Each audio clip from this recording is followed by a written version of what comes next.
Final Fantasy VII. Released on January 31st, 1997 on the PlayStation console by Squaresoft, now known as Square Enix, this gem of a game holds a lot of our hearts, even to this day. With the exciting announcement of Final Fantasy VII HD Remake, I wanted to take the time to address certain things that I feel the remake should retain from the original, as well as leave out.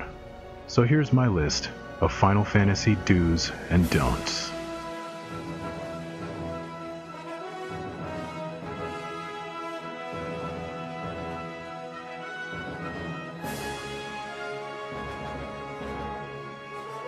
First off, let's start off with the do's. Number 1. Story. Final Fantasy VII's story revolves around the belief that the planet, called Gaia, is dying, or rather being murdered by a mega conglomerate known as Shinra Inc. Shinra developed machines called Mako reactors, which drilled into Gaia and siphoned Mako energy, which is believed to be Gaia's lifestream. This is where Cloud Strife, a mercenary who is hired by an eco-terrorist group known as Avalanche, to destroy these reactors one by one in an attempt to save Gaia. Now throughout the story, there are constant reminders that the planet is dying.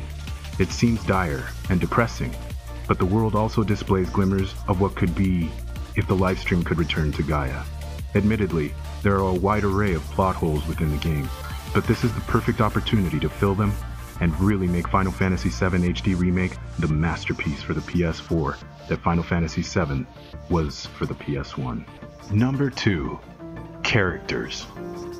With 9 playable characters, which include Cloud Strife, Barrett Wallace, a leader of Avalanche, Tifa Lockhart, a member of Avalanche and childhood friend of Cloud's, Aerith Gainsborough, a flower merchant that you buy a flower from right before your first mission, Red 13, a wise-like lion creature that was experimented on by Shinra, Kate Sith, a fortune-telling robot with a secret, Sid Highwind, an expert pilot whose dreams of being the first man in space were shattered by Shinra, Yuffie Kisaragi, a young, vibrant ninja and a skillful thief, Vincent Valentine, and there's a spoiler alert for you guys at home. If you haven't played the game, I'd pause here and skip ahead 30 seconds.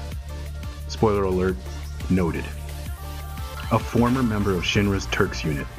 And lastly, Sephiroth, a former member and commander of Soldier, and a man with a deep, deep grudge. Number 3. Sense of humor. With all of the reboots and remakes and prequels circulating the game industry at this point, it appears that company standard dictates that darker and broodier is better. Quite frankly, this couldn't be more wrong. While in some instances, this approach to storytelling is okay, it is the wrong tone for this game. While Final Fantasy VII does touch on some darker subjects, including death, the game is full of comic relief that comes from nearly every single character, not just Cloud. It's a tough thing to balance, but this game does it beautifully. Number 4. Villain. Till this day, there has never been a video game villain that has filled us with fear and dread like Sephiroth has. When first introduced to us, we get a small glimpse into just how powerful he really is. We're left to marvel and awe at not only the size of his blade, but in his ability to wield it as well.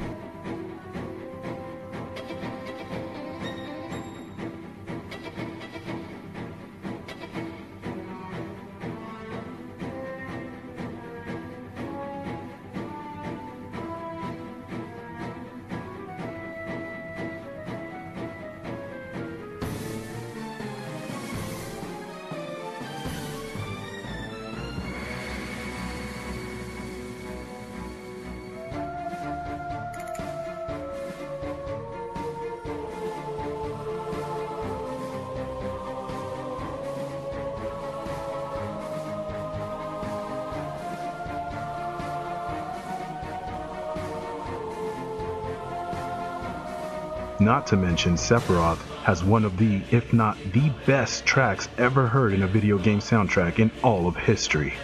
Which leads me to number 5. Music. There is a plethora of different types and styles of music in this game, from rock, pop, melancholy, to symphony, all beautifully placed to fit each scene. The music makes you feel your environment, allowing the player to fully immerse themselves in the world of Gaia.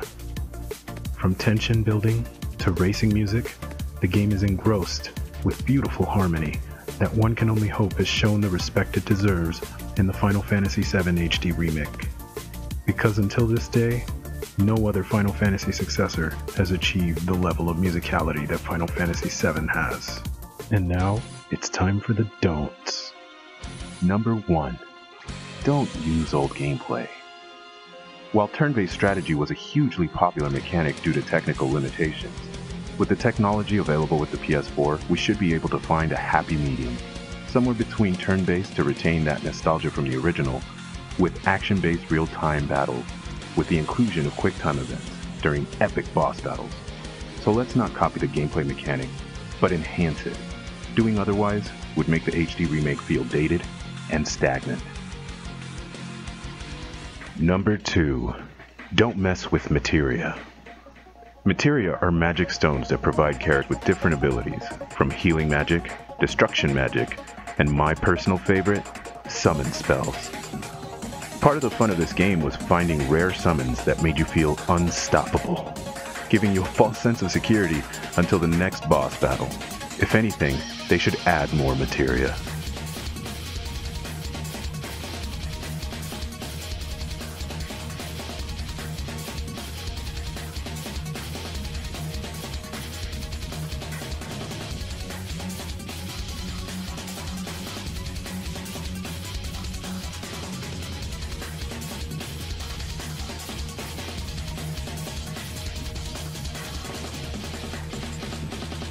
Number 3.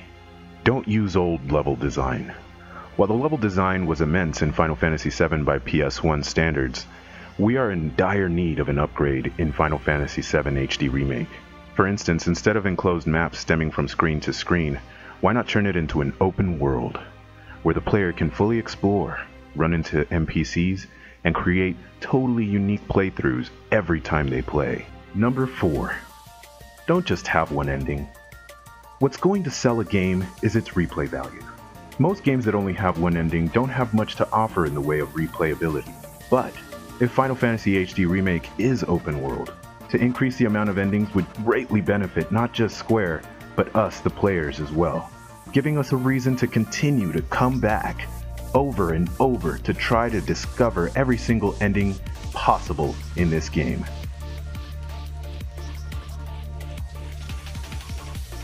And last but not least, number 5. Don't use save points and no microtransactions. Do I really need to specify why save points are dumb?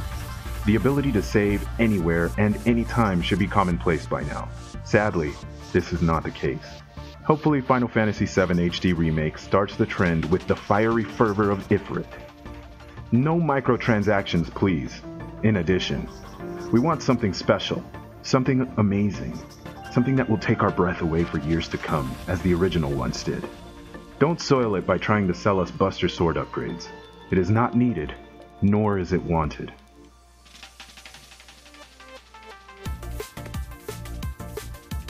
Hey guys, thanks. If you made it to the end of this video, I wanted to thank you guys. I put a lot of hard work and effort into this video. It means a lot to me if you guys actually stayed and watched the whole thing. If you're a huge fan of Final Fantasy VII like myself, and are as excited about the remake as myself, but at the same time kind of cautious, leave a like and subscribe to my channel, please. I would greatly appreciate it. Leave your comments down below on what you think needs to stay in the franchise and what needs to go. What are your likes and dislikes about Final Fantasy VII? Have you played it recently? I mean, I recently played it about a month ago.